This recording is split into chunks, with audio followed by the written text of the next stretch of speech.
I am Curran Bhatia. I am chatting with Mikkel LesPierre. He's fighting against Jose Pedraza. It's the main event on ESPN on Thursday night. So, Mikkel, the first question is: you're obviously in the bubble. How are you holding up in the bubble right now? I'm good. I'm not more. I'm not much of out. I mean, I am an outside person, but tend to be a homebody. I like being in the comfort of my own space, relaxing. Not doing too many unnecessary things. So the bubble didn't really affect me. You know what I'm saying? Because they just give me more time to focus and relax on why I'm out here and nothing more. And how has that affected your training, especially up until the fight? Do you feel a little bit restricted, or is everything good? Everything is good. I think that helped in a big way because, like I said, it gave me more time to focus and relax on what I'm out here to do. And of course, everyone's been talking about your story, especially with COVID-19 going on. You used to work the front desk at Mount Sinai, Beth Israel. They called you into the front lines. So you had to deal with this pandemic head on. What was that experience like for you? It was good. Just to correct you, it's not that I used to work at the front desk. I still do. I just was deployed because my office closed for the time being. But it didn't affect me in any way really. I don't have a problem helping or playing my part. I did, when I got deployed, I did, ask them to not have any kind of physical contact with patients because I have a baby girl and I just didn't want to bring anything home. I wanted to make sure that my wife was, felt secure about that. But the department that they sent me to, it was just as good because I played my part in a big way with helping put together like the COVID units and being in charge of the COVID supplies, the PPE stuff, and everything that was being ordered for these units. And thank you so much for the work that you have done, helping to keep people safe, especially New Yorkers. Um, I know that you said on ESPN on the interview yesterday you approach this like you do boxing, right? No fear. So, what was your mindset in terms of helping people on the front lines? I'm gonna get it done regardless. I'm gonna prep myself properly, wear whatever I need to wear, and just go in there and do what needs to be done. I walk through faith of God, so whatever's to happen will happen. I can't live my life in fear. To make sure that I can't be fearful to live my life that way. To not be able to help another individual that may need my help. You know what I'm saying? So I just look. That's how I really look at it. And knowing that you had a big fight coming up and doing this work to help people, mentally, how did that play a factor in terms of your preparation for the fight, knowing that you had to this duty to help people? It didn't really affect me because when I'm locked in from my time at work, I focus on what I'm doing there. And then once I clock out, then I focus on what needs to be done after I clock out. So it didn't really have an effect on me and play a big role. I just knew that from this time to this time, this is what I'm doing. And then once I leave, I can put more emphasis and focus on what needs to be done on in my other career. And for this fight, you are representing Brooklyn. For every fight, you're representing Brooklyn, but specifically in this fight, Gleason's gym where you trained out of clothes. So you had to get creative, right? What did you do instead of training at the gym? What were the other methods that you figured out? We found normally most fighters they get track work in, like sprints, stuff like that that's boxing related. My trainer Joan Guzman, he found a track, where he was able to put together a program for me, which dealt with conditioning and boxing drills, which was no different than being in a gym. It was actually way more intense because we had a track to add those certain things like sprints and um full laps at a certain time.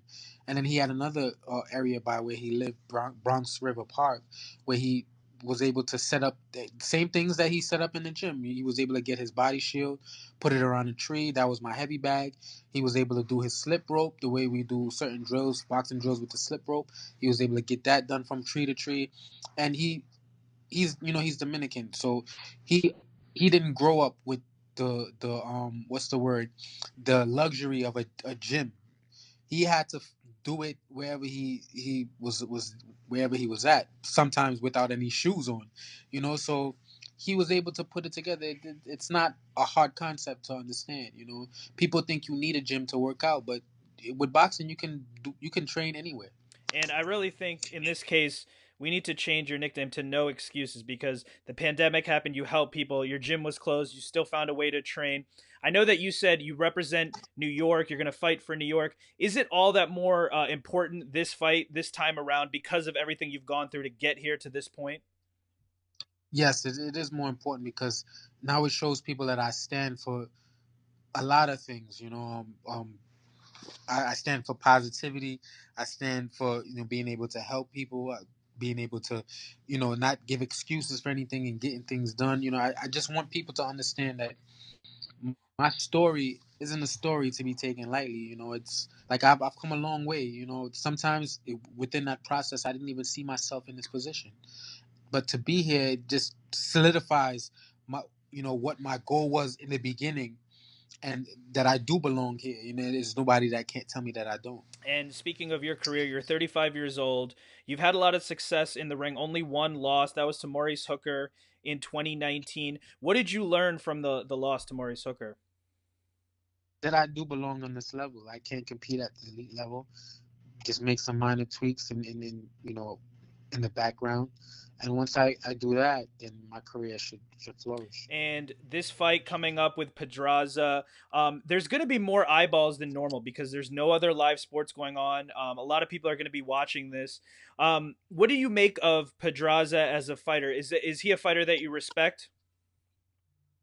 Of course, I can't sit here and I don't respect the two-time former world champion. This is guy done accomplished what I'm still seeking to accomplish. So I definitely give him the respect that he does and he deserves as a fighter. I just feel like in this case scenario, I am the better fighter. I am the bigger fighter. I'm just in the position to win this fight. And I have to take advantage of that. And you are coming in as the underdog, but he more recently campaigned at 135, now moving up. You're feeling like you are the bigger man in this situation. Is that how you're coming into it feeling, and also are you coming in confident, feeling that you're using the underdog mentality as a positive here? Well, I've been the underdog my whole career, even starting with the amateurs. So I think I'm past that mentality, that being the underdog. I believe I do belong here. So I'm no longer looking at myself as the underdog. I just look at myself as a top fighter that's going to compete to the best of his ability.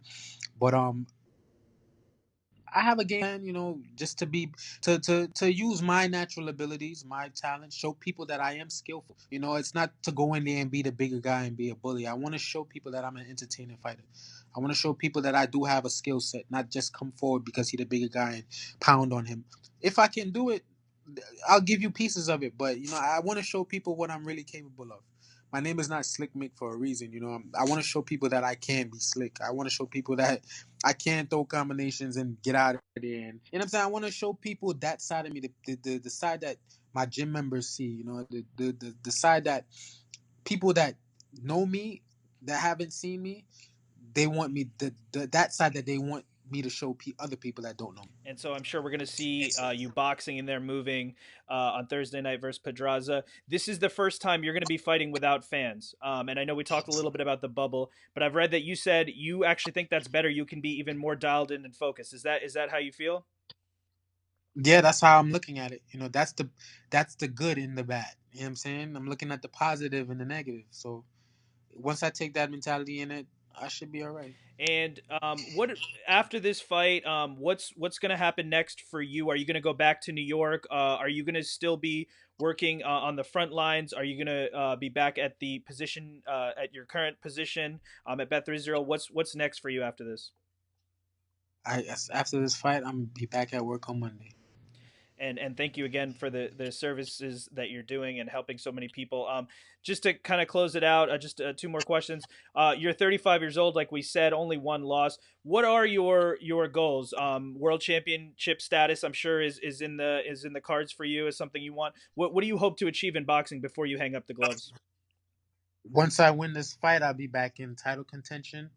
And once I'm back in title contention, go for another run at a world championship. But this time with a better game plan to achieve. that. I want to fight for another world title opportunity before I leave this sport, just to say that I was able to get there the first time, and then I wasn't successful, but I made whatever adjustments I need to make to get that opportunity again, and to see what the results of that adjustment will bring. And just to close it out, you've been through so much in terms of the lead up of this fight, of this moment for you, and I'm sure that a lot of new people have started following you and your story because of everything that they've read. So, any final words to your fans and supporters? You when you didn't have a gym, you made a gym. When you had to go to the front lines, you did that, and you've done that to make everyone else safer. What would be your final word to your supporters? Just continue to do unto others as you would want others to do unto you, and just continue to push for whatever you believe in. That's it. No excuses. Mikkel LesPierre, I want to thank you so much for the time. Wishing you best of luck in your challenge with Jose Pedraza on Thursday night on ESPN. Best of luck. I hope to talk to you soon.